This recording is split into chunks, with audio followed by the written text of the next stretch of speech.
You know it will not be an NFL day if there wasn't any Cowboys news. On today's episode, we got to talk about Jerry Jones taking a subtle shot at Micah Parsons. My guy, what are you doing? And then the owner of the Cincinnati Bengals is reiterating that they want Trey Hendrickson to remain in Cincy. Y'all know we going to talk about it, break it all down, but you got to hit the music first. Welcome to your number one spot for all NFL news and content, NFL Central.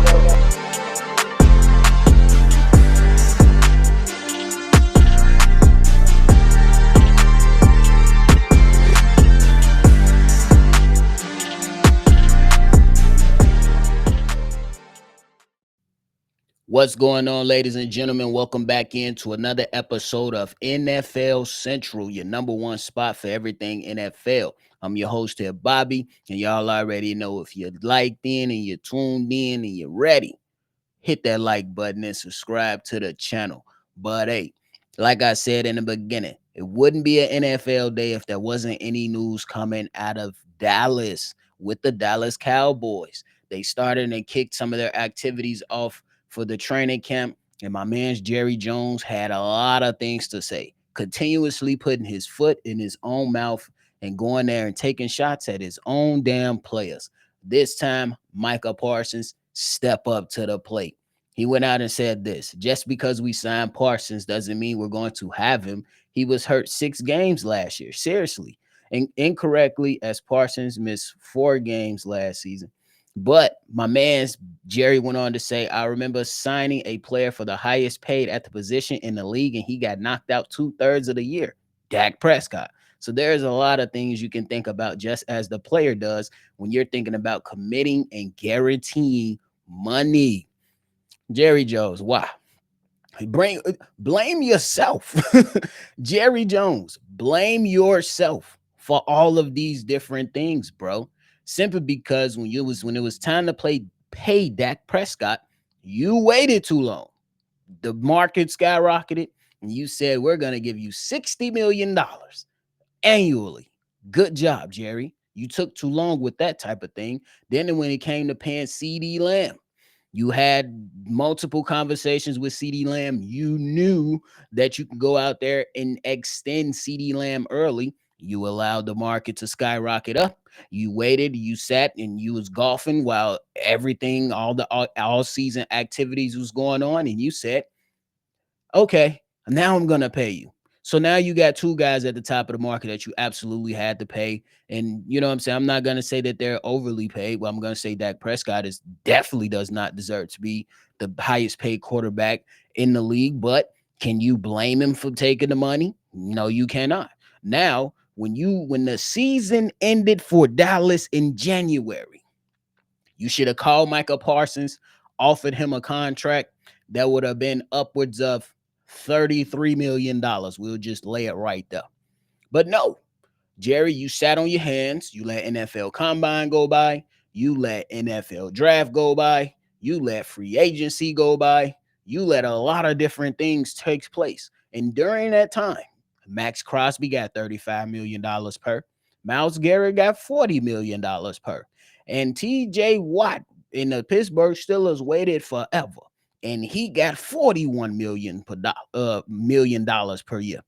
So that's on you. How do you sit there and strongly castigate one of your own players and saying that just because I pay him don't mean he's gonna be here? Duh, you idiot! It's football. Guys get hurt all the time. Even guys like TJ Watt has been hurt. You know what I'm saying? Even guys like your own Micah Parsons has missed a couple games. Max Crosby, I'm sure, has missed games. Everybody's gonna miss some type of game, especially when they are men in the trenches. It's just what happened. These are the guys that literally battle every single play that they're on the field. Every single play. There's no plays off for guys that are in the trenches. Literally, there is no plays off. So for you to go out there and just strongly castigate one of your own players and try to use it as, oh, well, it doesn't mean he's going to be here. Well, to save yourself money, to save yourself face, you should have been actively trying to get Micah Parsons signed and make sure that he was taken care of early on. So then now, when you would have went to pay Micah Parsons, let's just say $35 million. Max Crosby get his 35. Myles Garrett get his 40. TJ Watt get his 41. And now you have a player that is the fourth highest paid when it comes to pass rusher. You even let Daniil Hunter come in and receive the big payday, and you haven't even budged. So now, when you seen all the activity, I believe it was Daniil Hunter, Max Crosby, and then Myles Garrett. Some like it was kind of like in that order. Once you seen that $35 million go up, you should have called Michael Parsons representation and said, hey, we want to offer him $36 million per year right now. Like what? Like, or at least something along those lines of that $35 million. Now, if you come into the table, you expect the Michael Parsons to simply just take a pay cut, you are out of your mind. Like what? If I'm Michael Parsons, I'm not taking no pay cut. And I'm not even gonna go out there and say, look, man, franchise tag me. That this is why for all the shits that we have given Aaron Rodgers, because you already know I'm not a big fan of Aaron Rodgers. For all the shits that we have given Aaron Rodgers a few years ago when they wanted to renegotiate the CBA and get rid of the franchise tag and wanted to hold out and not play football games, people should have sat on their ass and waited. You knew that those discussions was going to be made. You knew that there was going to be something that was going to have to happen. You know what I'm saying? So this is the repercussions of it, because these owners, they want to sit there and hold players hostages. And I understand it to a degree. As the owner, you can't give up all the leverage, and you don't necessarily want to see a NFL team operate like the NBA, because it's more players on the NBA team. I mean, on the NFL team, and lesser players on the NBA team. Did I say it correctly? More players on the NFL team, less players in the NBA team. There you go. And then you don't want to be held hostage. So to hell with the franchise tag, to hell with the transition tag. Let's go ahead and try to rewrite some language in there to where you can't hold guys hostage, and we are forcing your hand to either pay me or let me go. Because Trey Hendrickson, who we're going to talk about next, is one of those examples of, yeah, I'm going to put my body on the line for y'all. And I understand that I got 1 year left on my deal, on the current deal. But at the end of the day, if I play this year, you can still franchise tag me after this, and I won't be able to go figure out what I want to do for the rest of my career, giving away that power. I think if you had a guy that wanted to, go out there and say, I bet I'm gonna go play my last year and I'm out of here. But guys like Micah Parsons and Trey Hendricksons and NFL players can't do that because of the franchise tag. So Jerry Jones is just another way to stick his foot in the mouth. I understand that you have not won anything since 95. A lot of that is on you. Stay the hell out the way. I think a lot of that is on him. You constantly have coaches in there that you just be breathing down their neck, micromanaging. You don't give them the type of ability that is necessary to go out there and say, hey, I need this for my team. Hey, I need to do this. Hey, can we go get a Derrick Henry? Hey, why are we letting DeMarcus Lawrence walk out the building? Things like that. Those type of situations aren't Jerry Jones. I understand Jerry Jones in the front office. They have done an immaculate job keeping offensive line good. One thing you know about Jerry Jones and the Cowboys, the offensive line is going to be good. I can give them that. I can concede that. But when it comes to paying your top players and having some type of foresight when it comes to what you believe the production is going to be moving forward, it don't make sense. My man must be spending a lot of time on the golf course. But hey, that is the Dallas Cowboys type of way that they want to move. And this is why we have not seen the Dallas Cowboys win too many playoff games in the last few decades.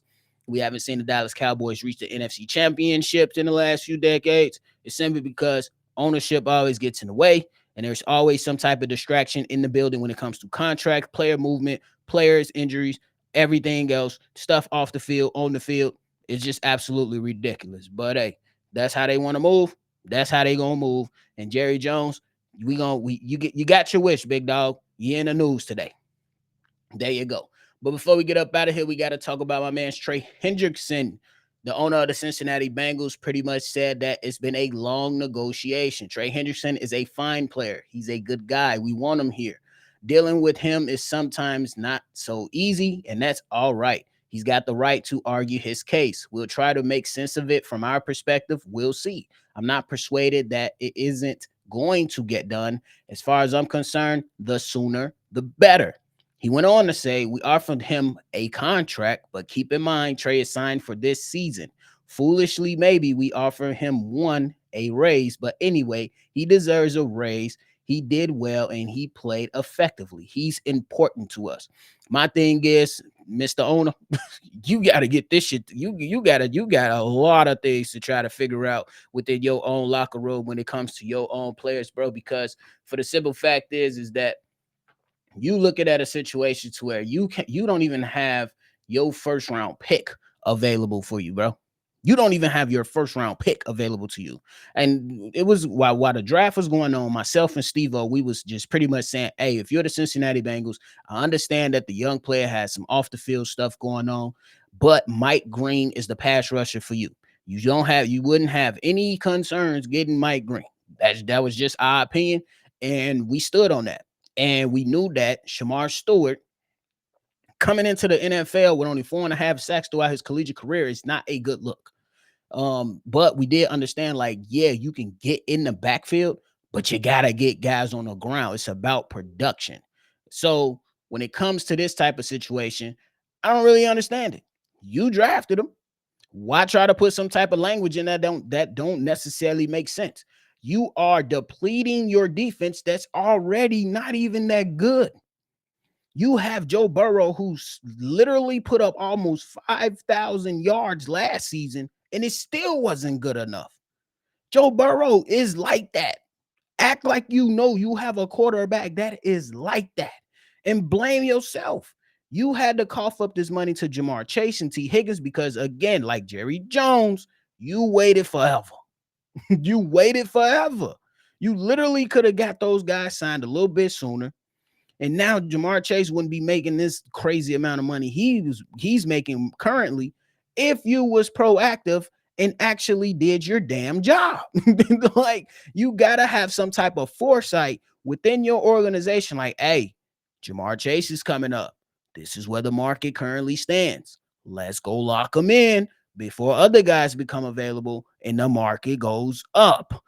Buy low, sell high. What are we doing? Like, you didn't need all this time to determine if Trey Hendrickson is good. You don't need all that time to determine if Jamar Chase and T. Higgins are good. You don't need that much time to come to that determination. So for the sake of everything, you waited too late to give Trey Hendrickson his money too. You could have just gave him the damn money. He's been productive. There's not many productive edge rushers like my man's Trey Hendrickson in this league right now. There's really not. There's not that many that's out there that are as productive as Trey Hendrickson right now. I get it. Well over 30. You definitely gonna have some concerns about it, but lessen the years, lessen the guaranteed money. Try to make it work. You know what I'm saying? And if you had the foresight, like if Jerry Jones would have, you wouldn't have to be comparing contracts to $41 million that TJ Watt just got. You know, after the season, Trey Hendrickson wanted some money. Y'all the ones that told him to play out this season and we got you. He did exactly that. Once January came, because y'all didn't make the playoffs 2 years in a row with Joe Burrow, which is absolutely ridiculous. You should have went to the table. Hey, my boy, I got 35 million for you. Boom. Now, when you see Myles Garrett get 40, TJ Watt get 41, you say, we got us a deal. Because now all the new edge rushers that's going to come around, they going to be wanting $40 million, $41 million. But guess what? You got Trey Hendrickson locked in at 35. If you would have been proactive and said, let's get our stuff right, it's unacceptable that we could not have my man's Joe Burrow in the playoffs, and this team in the playoffs, wasting Joe Burrow's time. And like, I think Joe Burrow should just be fed up with this organization right now. But the problem is we go back to topic number one early on. Nobody can get rid of the franchise tag. So even if the contract ends for Joe Burrow, And I don't necessarily think it's ever going to happen anyway. But even if he wanted to say, I'm going to play out my contract and I'm gone and go and decide on what I want to do for my career because y'all not taking it serious, he can't do that. Because why? Franchise tag. It's a ridiculous thing to have. I'm not even going to lie to you. At this point, with the way that the times are, it's a bit ridiculous. Like, let's keep it real. Let's keep it real. Let's keep it real. What would hey, look, before we get up out here, what would a Joe Burrow look like with Tyreek Hill and Jalen Waddle?